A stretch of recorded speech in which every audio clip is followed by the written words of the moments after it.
Slav reisden baş. Hem hanarlı Gebze'yi hem hatınca kurap hemen geleki kes uyajnez van astke. Ez babemin em bune meyvane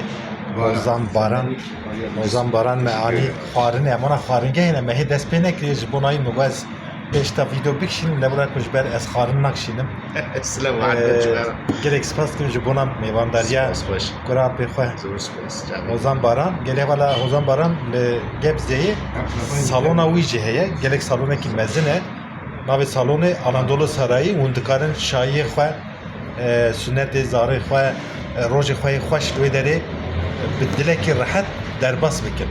هر ورا اون پشمان نبین سپانسوری ویجاز. Ayvalı. Kefili ویجاز. Baran salona ile vere und karın bebin meyvanevi. Az gerek spas kmış buna.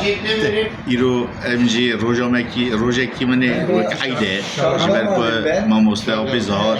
Her usak ki şakir ki fati bune meyvani mes seri mes çavi meran. Ser nabewan sıra bu hürmet ve hami godar bana. Spas.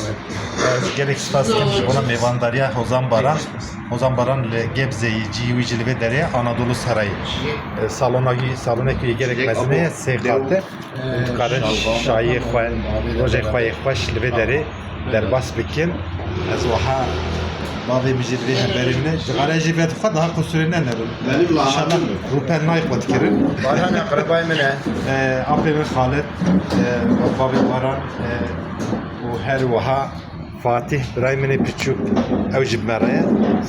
Hürmet ve Bimînin xêr xweşî da rojê xweş, demê xweş, wextê xweş êwe be Gebze'yi Anadolu Sarayı û dikarin şayê xwe davetê xwe û zarê xwe sünnetê zarê xwe li wê derê bi dilekî fire, dilekî xweş bidin çêkirin. Bimînin xêr xweşî da.